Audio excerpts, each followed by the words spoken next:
Hello, and welcome to the Other Minds podcast. I'm Joseph Bohigian. You're listening to Morning by today's guest, Giacomo Fiore. Other Minds, founded in 1993 in San Francisco by Charles Amerkanian and Jim Newman, is devoted to championing the most original voices in new and experimental music. On Season 3 of the podcast, we're talking with a range of composers, performers, and authors across the field of new music, including the featured composers from the 28th Other Minds Festival, which will take place September 25th to 28th, 2024 at the Brava Theater in San Francisco. Today I'm joined by Giacomo Fiore. Fiore is a guitarist and musicologist and has premiered more than 24 works for justly tuned, electric, and classical guitars. As a scholar, his research focuses on American experimental music, intonation, and performance, and he teaches historical and practical music courses at the University of San Francisco and UC Santa Cruz.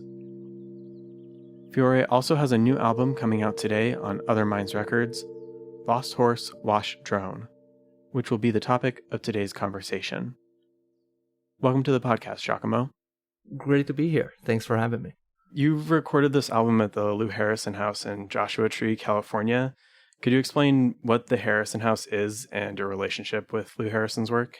The Lou Harrison House is a nonprofit organization that is housed in the residence that Lou Harrison built towards the end of his life in Joshua Tree, California.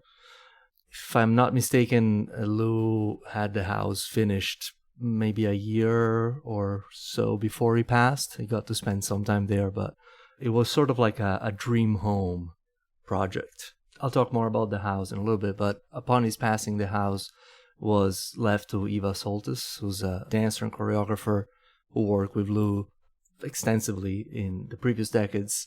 And Eva is now the director of his Arts and Acoustic Ecology Foundation, centered in the Lou Harrison House. And the house is kind of special because it was designed by Lou, who obviously was, a visionary and instrument builder and thinker, and kind of, to use a term that is, I think, much abused, like a Renaissance man. And he designed the house, and especially the Great Hall in the house, to have kind of Pythagorean proportions. And it's kind of like a beautiful manifestation, I think, of a lot of what Lou was interested in. And it's a traditional straw bale house. Eva kind of decked it out with all of his artifacts. A lot of them are from Lou's life and from people close to Lou. So there's a sculpture garden outside with Mark Bullwinkle sculptures and weather vanes. There's this beautiful great gate at the entry that's made out of steel beams.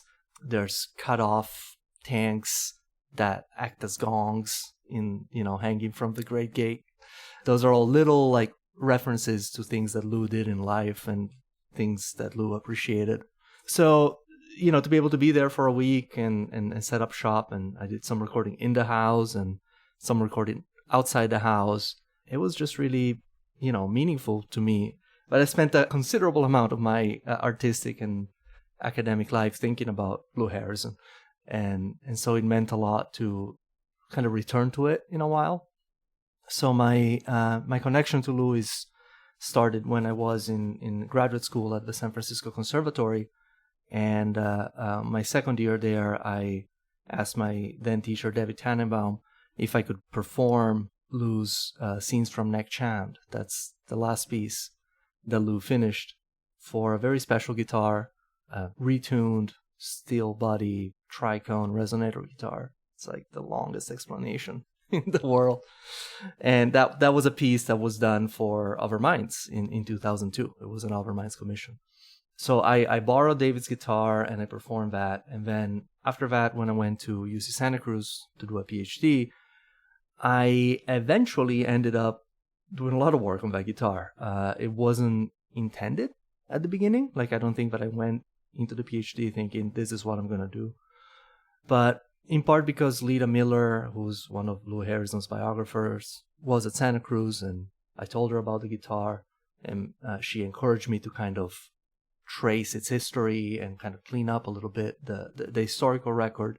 Then I ended up commissioning a copy of a guitar, digging deeper and deeper into sort of like just intonation theory, which is something that I've been kept on in my artistic practice. And so through the years, that became, I would say, like a third of my dissertation at UC Santa Cruz was, Lou's guitar works and the just intonation Rizophonic guitar. That was now 10 years ago. So, I'm not that old, but it has been a significant chunk of my life. And I don't play the guitar all the time. I don't think about that guitar all the time, but it's kind of periodically returning. And to be able to spend a week at the Harrison house with the guitar and kind of simmer on that and reflect on that and then maybe make it a little bit of a personal next step for me was very special. Could you also talk about Harrison's music primer and its influence on you? So the primer is this lovely little text that Harrison compiled, and it is calligraphically lettered by Lou. So it has these beautiful flourishes through it. And it's a text that is sort of like a collection of imagine like a new music pedagogy in a way that a lot of composers in the 20th century were doing, all the way, I think from like Schoenberg to the Seegers to lots of people, right? But imagine that in the kindest, most welcoming and slightly unpretentious in a way possible. I mean, it gets pretty pretentious sometimes.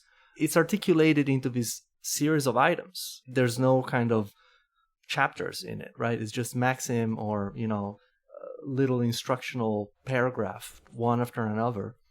And a lot of them have to do with tuning. And one thing that really amuses me about the primer is that a section of it is just Lou cataloging modes, and he just like spits out just intonation modes one after another, and it's like, here's a bunch of pentatonic modes that I think sound great. And he had this idea that small collection modes, pentatonic modes, were quote unquote universal, right? He found that across cultures we humans tend to gravitate to collections of maybe 5 to 6 pitches in traditional musics and in folk musics. And I don't know that a lot of cultures think about tuning the same way that Lou did, but obviously a lot of cultures tune differently. And so he always leveraged the rational tuning as a way to sort of describe different intervals. And I thought that was neat. And I thought, given that I am not really a composer in the academic sense, right? I never studied composition. I took one semester of counterpoint and forgot twice about it that I learned, right? So, and I'm very respectful of that and the work that goes into that kind of training. So for me to organize my work when I was there, I thought, like modal collections and collections that are small and kind of organized by intervallic qualities could be a way for me to work. I felt like I could work with that, and I felt it could be also effective in a way, right? Because obviously when I went to the house and the idea was like spend a week there, and I said, okay, I'm gonna compose / improvise and record for a week and come up with something that I will present at the end of this week. So that was a kind of a draconian self-imposed deadline for myself. But I wanted to have something that was not just me meandering for a week. And the way that maybe having a small collection of notes that are so distinctive when they are tuned justly, that the thirds can have all of these shades of color, and the difference between like a small minor septimal third and a pure 5-limit major third is so like drastic when you hear it, that maybe by changing from one mode to the next, I felt you could have a real contrast and use that, compositionally to have a sort of a structure to build upon. So the pieces that I ended up recording, and, they were recorded kind of out of sequence, but as I collected them in a way, then I went back and I sort of looked how the modal focus of each piece would fit in a continuum. And there's, I guess you could call it like a post-compositional plan, depending on what is the composition, right? Because a lot of these things were improvised. But also at some point there was some recursion in that. I was like, oh, I'm going to do that same thing I did that day, a little different. But that's, that is the mode and that is the pitch level that we're starting from. And I know where I'm going with it now that I've come up onto something else. So yeah, the primer was sort of like my little breakfast companion in that week. I would just kind of page through it. I spent, I think, a whole day translating the modes that he listed into a document because I wanted to organize them by interval size. Sometimes I get very meticulous, and then I was like, wow, that was a lot of time spent thinking about rational intervals. But I did find a couple that way, but I was like, this one's really neat. Like, this does something that actually fits on the Lou Harrison guitar. I have that mode on the fretboard, so maybe I can explore that one.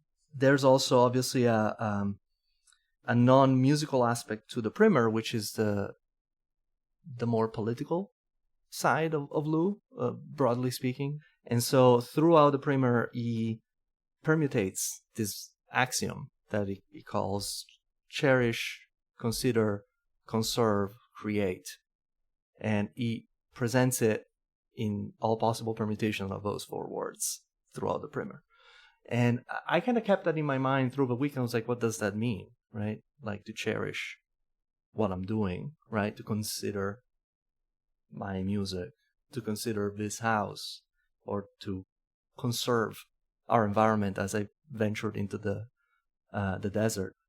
And then I use that as an excuse to allow myself to create as a composer, as a wannabe composer, as a trained performer and historian who may have some baggage about creating, right? And what it entails. I really use that as permission. I felt it was my permission to just make something from scratch.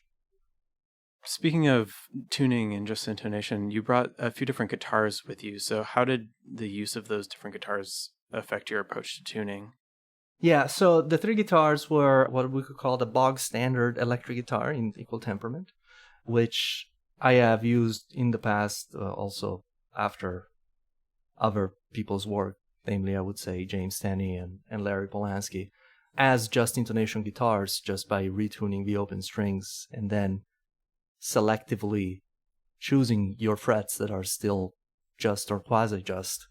Like, the perfect fifth and perfect fourth are very close between just and tempered. So if your open strings are tuned to, an 11 harmonic, you get compound intervals of a fourth, of a fifth, or the major second that are basically just. They're 2 cents off. Who cares, right? I'm a practical just intonation person.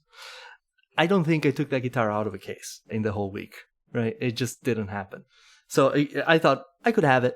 I also thought that maybe I would record other things when I was there. And so I brought a regular electric guitar to play, regular music, as opposed to the other weird music that I make. Then I brought the just intonation Russophonic guitar. And then I brought a fretless electric guitar. And so the fretless guitar is sort of a new development for me. That's also something that I think I owe to Larry Polansky, who's mentor and friend and inspiration, another third of my dissertation. And so the connection between him and Lou, obviously. But, Larry, as kind of trademark thing, I think, is his fretless electric guitar playing in ensemble contexts.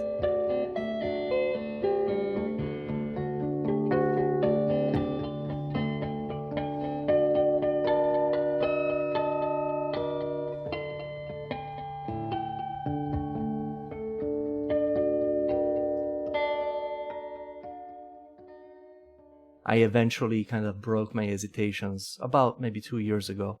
And I had a guitar that I had made by a luthier in Texas named Stephen Marchione, who had made Larry's fretless guitar like in the 90s.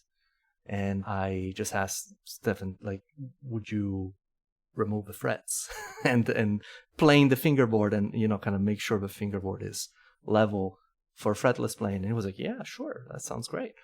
So I have a kind of a converted fretless guitar. I have some apprehension in performing just conventionally notated music on the fretless. I'm practicing to get more proficient at it. But boy, in terms of like tuning it to open strings, tuning it sort of resonant tuning and having the flexibility of then finding your pitches as single notes, that is the stuff. Like, I really love it. And it is very fun. It's fun, right? Which is great. I mean, I think playing should be fun. The other main element to the album, in addition to your guitar playing, are your field recordings, which you made in Joshua Tree National Park. Can you talk about some of the challenges and surprises in making those field recordings? Yes, absolutely. And that's another sort of self-effacing kind of aspect, in that I'm interested in field recording. I practice it, but I'm also not, a field recordist. I am hardly a recordist. Like, I know some things, but I know that there are levels of expertise far above my own. So this was probably the most involved field recording project I did to date. And my first time, not just recording in the desert, but I think honestly my first time being in a desert. I have driven through bits of the Nevada desert, but never really ventured into it, despite having been here in California for a long time now. And that's just kind of a shame. I've always been called to go, I just never did. And so that was really one thing I was so excited about, just the solitary aspect of the desert, the open aspect of the desert, the kind of timelessness of it, right? That kind of hostility, but also vibrancy of life that thrives and survives in the desert. And so I might have had some ideas about what the desert sounds like, but I don't think I was prepared to what it actually sounds like, which is not much. There's not a lot of what, maybe to borrow from, Murray Schafer terminology, but there's not a lot of sound marks in the desert, because often it's open, and I'm sort of talking on two levels, what I'm getting to, because in terms of like my ideal expectation of what the desert sounds like. So some recordings were just basically wind buffets. It was just the wind against my microphones, and you could sort of get sometimes some of the bird action, which is very present, but it didn't really reflect what it sounded like to be there acoustically. I felt like the emphasis of the wind on the microphone was so distorting of my experience of quiet in the desert. And the other aspect that I wasn't anticipating is the traffic and airplane noise. I didn't realize how so much of Joshua Tree National Park is on approach lanes for Palm Springs, but most importantly, LAX. So in that quiet, it's probably the same number of planes that fly over my head on a regular day being in San Francisco, but you notice them a lot more. And so from an idealist point of view, I was very upset about that. I was like, I did not come all the way to the desert to record planes, God damn it. I want to hear crickets and coyotes howling, and this very romantic idea of, right, what the desert sounds like. And that just took some digesting, I think. And what ended up happening, I decided that I would accept the planes, but I would try to minimize the cars. And so some recordings I did by just kind of parking on the side of a major road and just kind of walking away from it for maybe a mile or two. And the features often were so open that you would hear every single car as it approached from like maybe 3 miles away, and it would accompany you. And maybe there's something beautiful in that, maybe I could have recorded that. So I felt like parking at the end of a dirt road would minimize the through traffic, or the just kind of like, let's cruise through the desert kind of sound. And that's where I found some of my recording locations that were a little more secluded, I did want seclusion, and I did think about what that said about me and my expectations of the desert, because obviously those are sounds we make. And, I was there with a car, right? So it's kind of hypocritical of me, right?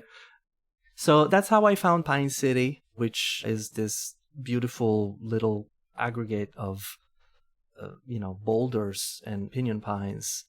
It's maybe 1.5 miles, 2 miles from the trailhead, and the trailhead is at the end of a dirt road. So I hiked that in the afternoon, and it was a really funny hike because I had my steel body Resophonic guitar, which is a pretty heavy guitar, on the back. And then I had a backpack with all the field recording equipment and more water than anybody would need. And a jacket because it was March, so the weather was kind of changing. And I had a beautiful hat I was very proud of that I lost elsewhere. I miss it. But, that was probably a sight if anybody saw me, because I had a guitar in the back and a backpack in the front, and I looked completely deranged. And as I started that hike towards Pine City, I saw maybe a dozen mountain bikes left by the side of a road. And I was like, oh no, please no. I came here to be alone.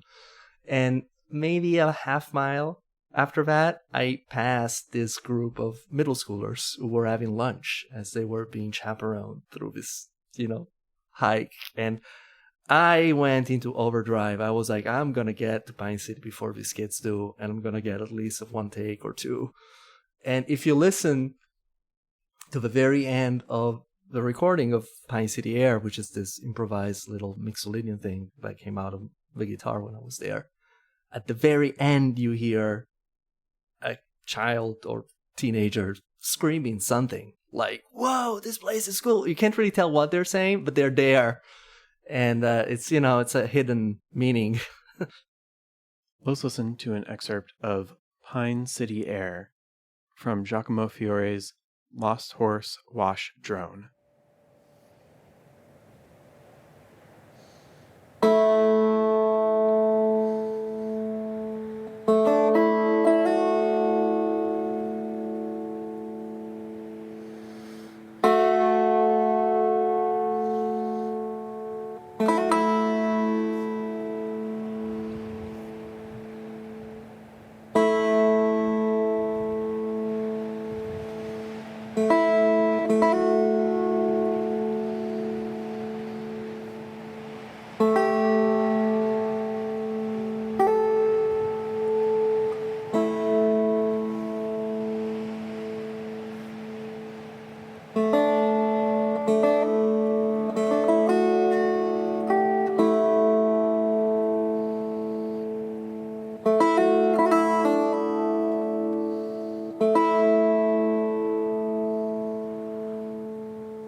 On Thursday, I was like, I'm going to amp this up.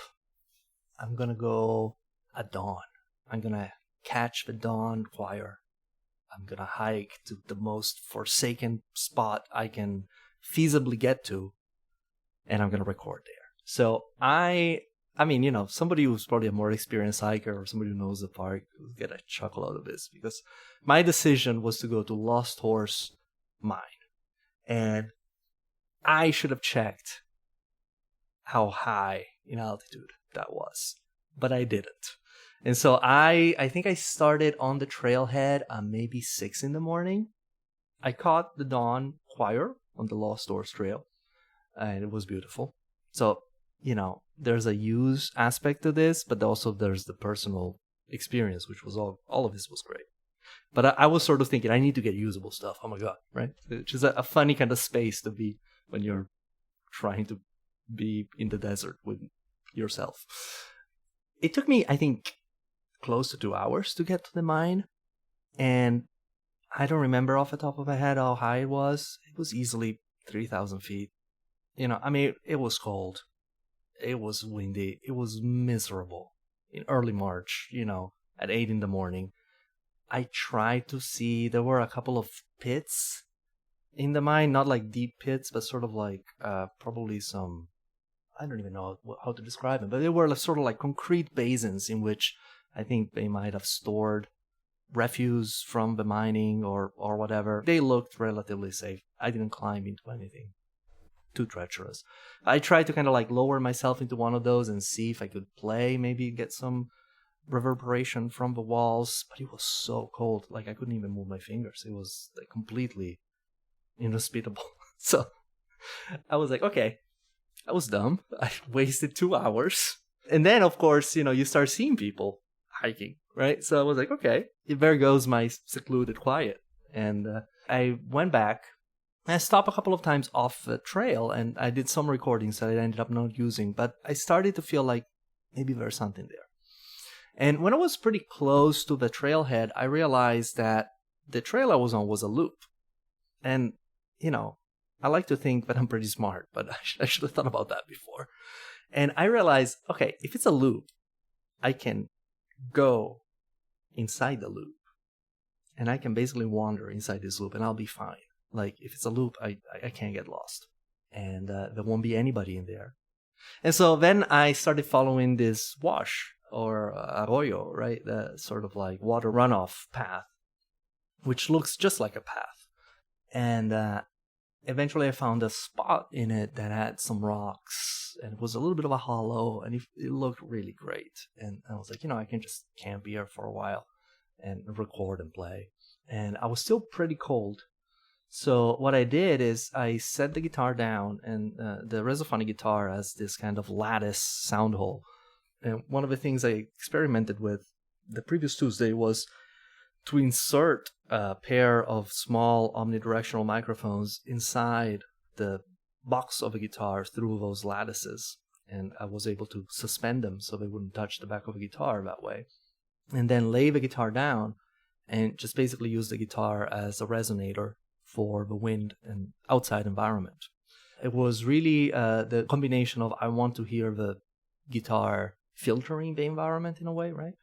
But also I was like, the wind is not going to get in there, right? It's not going to directly buffet the mics, but we're still going to hear things. So I did that and I set the guitar down and I tuned it to this extreme G harmonic chord with the low E string tuned down a sixth to G, which is a little nod again to Larry. He does that in a number of pieces of his for guitar, and I call it the voice of a whale. It's an extremely slack string. And then I just went off. I left the field recorder on, and I walked far away. I think I had a snack and tried to warm up my hands and gave it time.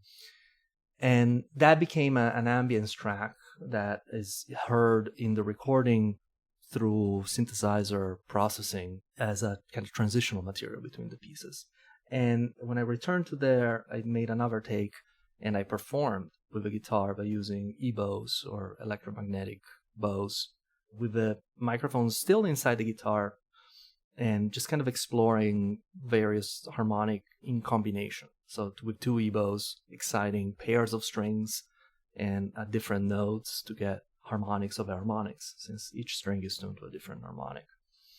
And I really love that sound because I remember just hearing it through the headphones and how direct the microphone sound was by being inside the body of a guitar, and you would get sometimes this crazy combination and resonances and intermodulation from the sustained harmonics. So that's the piece that eventually became Lost Horse Wash Drone.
I have one last question before we finish. I'm curious how you're thinking about the overall form of the album when you're bringing in these sounds from all these different places.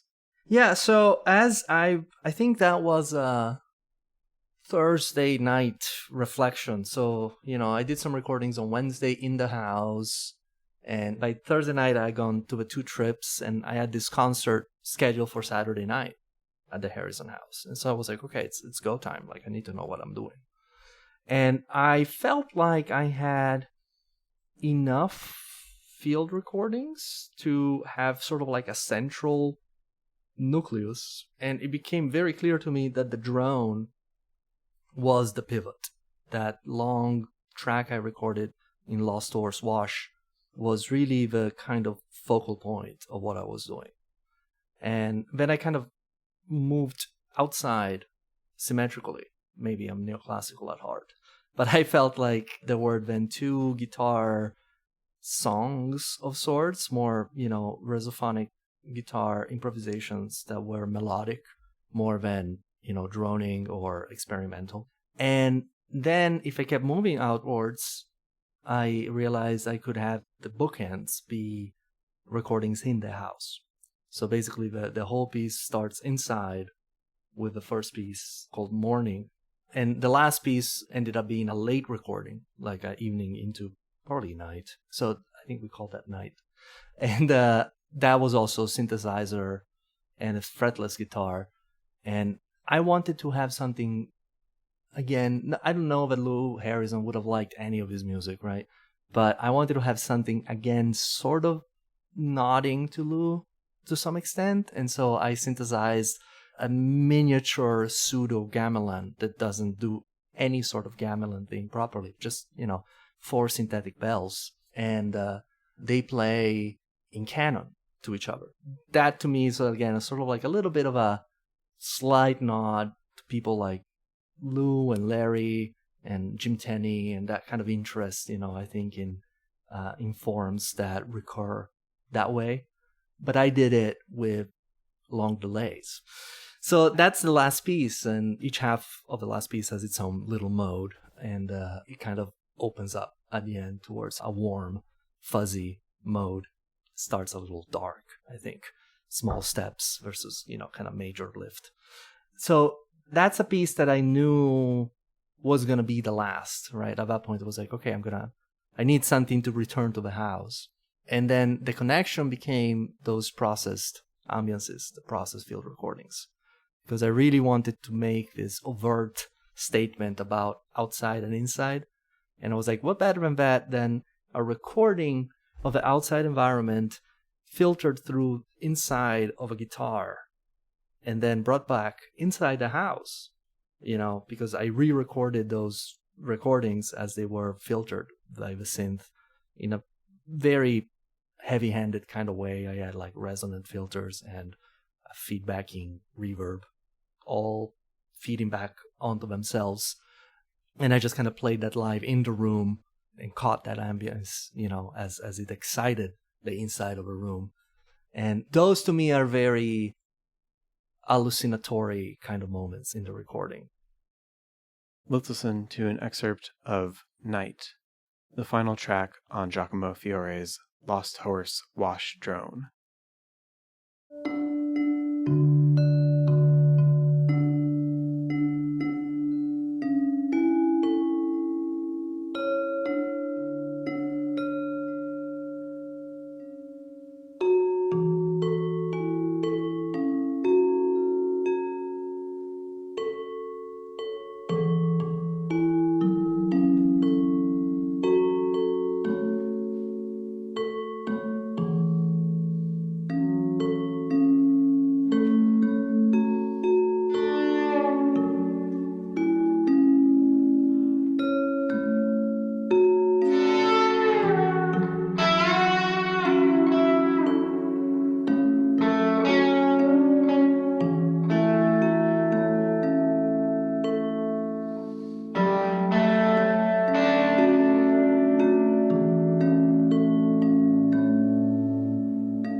Giacomo Fiore's Lost Horse Wash Drone is available now from Other Minds Records as a CD and digital download.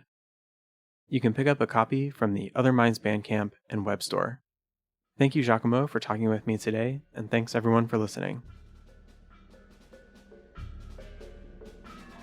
This has been an episode of the Other Minds podcast, brought to you by Other Minds.